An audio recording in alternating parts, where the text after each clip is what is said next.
Today we're going to assign our consumer value rating for Pradaxa. If you've never seen one of our videos before, our consumer value rating is based on two factors. Number one, how good is this drug compared to the common alternatives that are used for the condition? Just because something is new does not necessarily mean that it is better. And number two, how much is this going to cost you on average compared to the alternatives that are available? And the reason that we do this is to give people a sort of baseline to have a conversation with their provider and for themselves so they can make the best health decision for themselves. There are a lot of drugs that are very expensive and it could be worth the benefit. I'm sure maybe most of you have probably seen these drugs in commercials and you get the happy bathtub treatment or the friendly dog. You don't really learn much about the drug itself or what alternatives might be available, how much they would cost, how good are they. So with this, what we're going to look at is what are the high quality sources of information saying about it? What are the clinical trial data saying about it? What are the reputable sources, things like the American College of Cardiology saying about it? And from there, hopefully you can make the best decision for yourself on that intersection between, health and money, so that you get the result that you're looking for. So without further ado, we'll get into the Pradaxa. How good is Pradaxa compared to the alternatives? I got to start by saying we're going to look at this from the point of view of atrial fibrillation. There are a lot of different reasons that people could be on an anticoagulant. However, the overwhelming amount of people are taking it due to atrial fibrillation. So in the interest of time, we're just going to look at that. So with atrial fibrillation, there are three main alternatives that are used. There's warfarin, which is the oldest drug. It's been around since 1950. There is Eliquis, and there is Xarelto.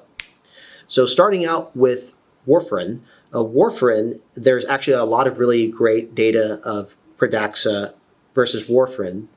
In their clinical trial to get it FDA approved, they actually studied Pradaxa directly against warfarin in two different doses. They had a low dose, which they found was about the same bleeding risk as warfarin, plus it had some benefits in reducing certain kinds of bleeding.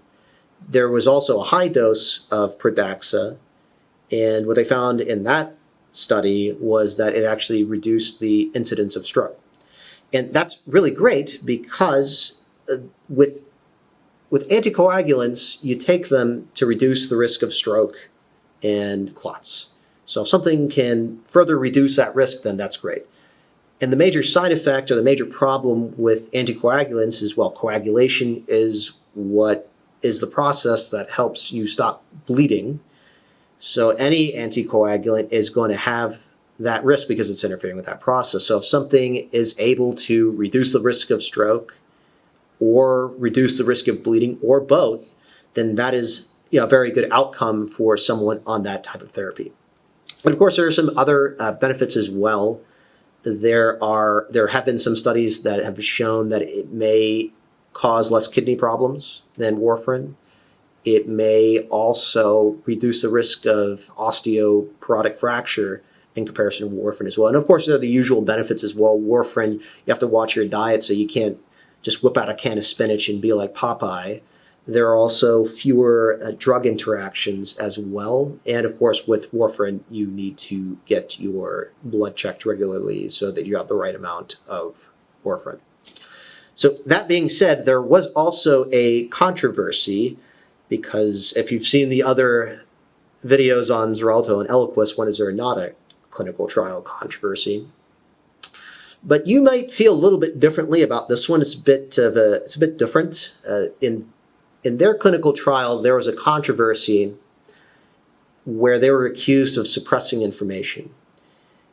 And it's probably not going in the direction that you might normally think that it would go in, but basically the accusation was that they suppressed information that showed if they had monitored the levels of Pradaxa, the outcomes could have been better. So essentially, the controversy is that this drug could have been better than it was if they did the labs, but their major selling point is no lab, because at the time, warfarin was the only option. Pradaxa was the first drug to come out on the market that is of these new oral anticoagulants. There's actually another very good video on YouTube. I'm not going to go too far into it because it's quite a maze. But if you're interested in learning more about it, I can recommend a video by Strong Medicine. He goes over Pradaxa and Xarelto, and he talks a little bit more in depth about the specifics of that controversy. So go check that out if you like. So how does Pradaxa look against the other two new alternatives, Eliquis and Xarelto? The answer is pretty good. In their clinical trial, they were associated with certain benefits in stroke prevention and bleeding, depending on the dose. Eliquis also in their trial was associated with benefits in stroke and bleeding. And that's noted in the guidelines that's published by American Heart Association, the American College of Cardiology, and the Heart Rhythm Society. They note that Eliquis seems to be associated with certain benefits, and that Pradaxa is also associated with certain benefits as well. Xarelto in their trial, just to summarize very quickly, you can also watch our videos. Xarelto in their trial, it was non-inferior to warfarin, and that's basically what they say in the guidelines as well, that it was about as comparable bleed risk compared to warfarin, which is decent. They also note a couple of other benefits as well, that it may have fewer adverse kidney problems and fewer osteoporotic fractures based on compared to warfarin. So again, there have been no direct head-to-head trials done, but based on what the guidelines are saying, they're basically saying all of these new oral anticoagulant drugs seem to, most of them at least, seem to have an improved safety profile compared to warfarin based on the information that is already out there. And they sort of rank them as them being about as good as warfarin, so non-inferior to warfarin, to possibly better than warfarin. And it seems that the Eliquis and Pradaxa options seem to fit more on the side of the scale based on these guidelines, that there may be possible benefits as compared to warfarin, whereas the Xarelto seems to sit more on the scale of about being as good as warfarin. But again, they note in their trials that these are just they're associated benefits. They're not gospel, they're not proven. They need to have more trials done in order to determine whether or not these are intrinsic benefits of these drugs, or if it's just from a fact that they are easier to use than warfarin. And that was really heavily noted in the Eliquis trial, that there were some possible issues as far as people being in the therapeutic range, and there were some possible problems with misinformation being reported by the sites. So essentially where they leave it is that it looks good, there seem to be some possible benefits, but these need to be confirmed by additional trials, and head-to-head trials need to be done of these different anticoagulants versus each other to figure out what benefits there may be for certain people on these different drugs. Okay, so how does Pradaxa compare financially to the other options? And that is a very, very easy answer. It's extremely well. It's the best. It's the easily, by far, most affordable option, not even close. So I'll get into the reasons why that is, but first let's get warfarin out of the way. So warfarin is very different. So warfarin is a very cheap generic drug. It's anywhere between $4 to $8, depending on the strength, even without insurance. Your insurance may not even charge you for it. However, warfarin, there are other costs associated with it. You will have to get labs done anywhere from every 2 weeks to a month, and you'll have to consult with healthcare professionals for that. You might have to go to a doctor or a nurse, and that's going to cost you something. So it could be a lot or a little. It really depends on your insurance, but the care associated with warfarin is more expensive than the drug itself. So just know that when you're looking into the cost for that option. So that's warfarin out of the way. So what about the Eliquis and Xarelto? Why is Pradaxa so much easier to afford? And it's not by a small margin. This is what I say with anticoagulants. If 10 people come to me with Xarelto, I'll be able to help 1 or 2 of them. If 10 people come to me on Eliquis, I'll be able to help 5 of them. If 10 people come to me on Pradaxa, I'll be able to help 9 of them. The reason is that it's a lot easier to negotiate with your insurance to reduce the price Now, when we negotiate your insurance, most of the time when you send them documentation as far as why the alternatives would not be as effective or might have adverse effects. And with Pradaxa, it is associated with certain benefits. So compared to something like Xarelto that is not inferior to warfarin, it gives you more ability to negotiate as far as why you need a lower price compared to other options that may be on the formulary versus Eliquis and Xarelto as well. The company that makes Pradaxa is a lot more generous than those alternatives. What I normally tell people who are looking for financially, on average, what is it going to cost you? Because it's impossible to know unless you look into someone's individual insurance. But on average, let's say if you have Medicare, something like that, you should expect, assuming you take no other expensive drug, you should expect to pay at least on Xarelto, you should expect to pay at least 4 to 5 months of $150 or more.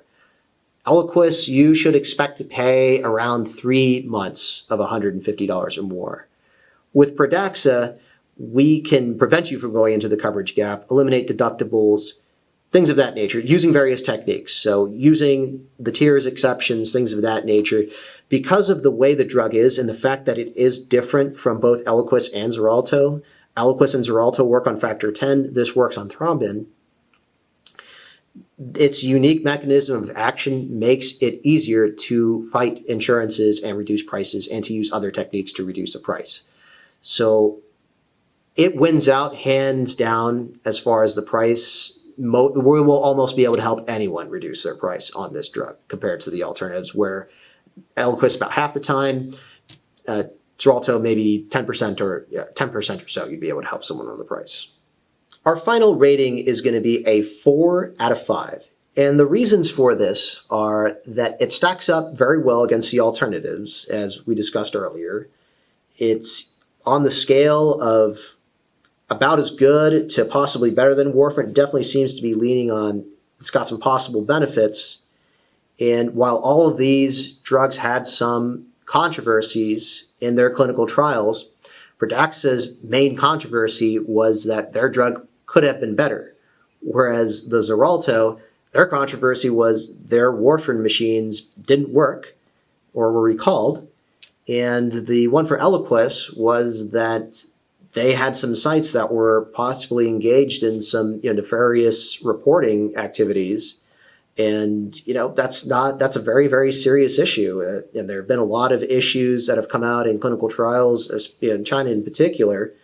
And, if you just want to have a look at, like, say, ongoing numbers right now, for example, yesterday's coronavirus numbers, in China, there were 30 reported cases out of 1.3 billion people. In Alaska, which is one of the least populated areas in the world, there were more than 80. It's like double, almost triple the amount. Now, you can believe whatever you want, but those look very suspicious. Not even 1 million people live in Alaska, and it's one of the least populated areas in the world. 1.3 billion people, or something like that, live in China, and it's one of the most densely populated places in the world. 100 million people is a rounding error. 10 million people would be a rounding error of a rounding error. 1 million people would be a rounding error of a rounding error of a rounding error. And now when you're getting into the Alaska population, rounding error of a rounding error of a rounding error of a rounding error. If 100 million people were 1 cent, it would be the thousandth of a cent. So you make whatever you want of that information, but it doesn't seem to add up and that's basically what's being reported at the highest level. I shudder to think what a clinical trial site would be reporting if that's what's being reported. Given that there's no clear information saying that one is much better than the other, a lot of the information out there is fairly murky.